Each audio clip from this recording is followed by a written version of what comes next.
हम बोल सकते हैं। अब मौका दे रही हूँ तो बोल नहीं रहे हैं। पूजा जी, बिहार के आप क्षेत्र विधानसभा इलाकों में जाएंगे कि 14 नवंबर के बाद खुद नीतीश को मुख्यमंत्री वो नहीं बनाने वाली थी, लेकिन उससे पहले ही भाजपा के लोग नीतीश जी को निपटा दिया।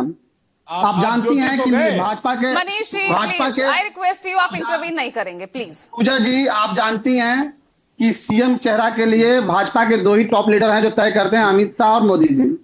दोनों ने अभी तक नहीं कहा है कि भाजपा के एनडीए का सीएम नीतीश जी का चेहरा है।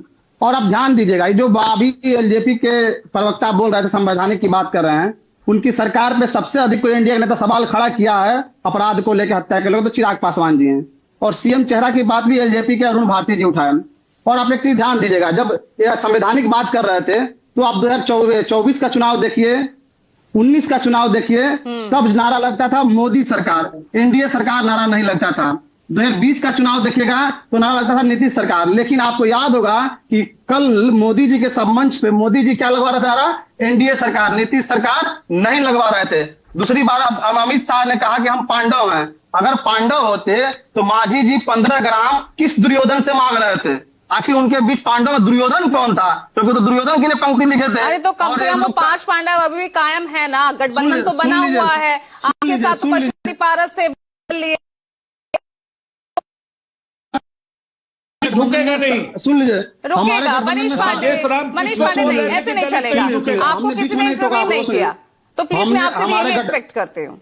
महागठबंधन में 7 पार्टियां हैं, वो तो 5 ही हैं, उनसे बड़ा गठबंधन मेरा है, हमारे गठबंधन का, ठीक।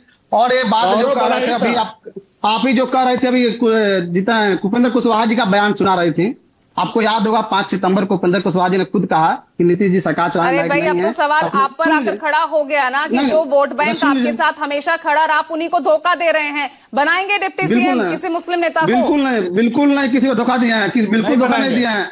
अब आप देख लीजिए, अभी अति पिछड़ा समाज के मुकेश सहनी जी की घोषणा हुई है, और आप यह भी अशोक गहलोत जी कहे थे कि एक उप मुख्यमंत्री और बनाए जाएंगे जो दूसरे वर्ग से होंगे। तो हम धोखा कहाँ दे रहे हैं? हम तो शुरू से उनके, आप पिछले महागठबंधन सरकार में देखिए 5 मुस्लिम मंत्री थे, जिसमें 3 मंत्री हमारे पार्टी से ऑलरेडी से थे। हमारे राष्ट्रीय प्रधान महासचिव सिद्दीकी जी हैं। पहले पूरी बात पूरा कर लीजिए, उपेंद्र कुशवाहा जी को सुन लीजिए पहले। उपेंद्र कुशवाहा जी ने खुद कहा कि नीतीश जी की सरकार चलाने लायक नहीं है, अगर बेटा नहीं लाया तो पार्टी बिखर जाएगी। और उपेंद्र कुशवाहा जी कोयरी कुशवाहा जाति के लोग को बोल रहे हैं। 2020 के विधानसभा में इनकी पार्टी रालोसपा थी, 2025 के चुनाव में आरएलएम हो गई, और ये अपने फायदे के लिए विलय कर लेता है, सारा कार्यकर्ता सड़क पर आ जाता है। तो कुशवाहा भी उन्हें अपना नेता नहीं मानता। तो प्रभात कुमार, अब यहाँ पर एक तो भाई ईबीसी, यहाँ पर डिप्टी सीएम, एक डिप्टी सीएम मुस्लिम होगा, तो कांग्रेस को जगह यहाँ मिलेगी या नहीं मिलेगी? फिर किस तरीके को ठगने का काम महागठबंधन कर रही है? 17 to 19% मुस्लिम पॉपुलेशन है और डिप्टी सीएम ये सहनी जी को बनाते हैं। मतलब आप कहते हैं मुस्लिम वोट बैंक है हमारा। दिनेश पाल, इस पे बोलिए, रिस्पॉन्ड कीजिए जल्दी से, टाइम कम है मेरे पास। दिनेश पाल, जदयू का प्रवक्ता आज मुस्लिम हितैषी बन रहा है, मात्र 4 सीट दिए हैं, घटा दिया है। भाजपा 1 सीट नहीं दी है और वो आज मुस्लिम हितैषी की बात कर रहे हैं। अरे भाई, हमारे यहाँ तो पूरा छोटा है, 19 सीट दिए हैं, और हमारे पास अभी एक उप मुख्यमंत्री बना बात की है जो दूसरे तभी घुसपैठिए और मस्जिद बुर्का उल्टा बोलने लगेंगे। तो आपको मतलब ठीक है, थोड़ा सा विनीत सिंह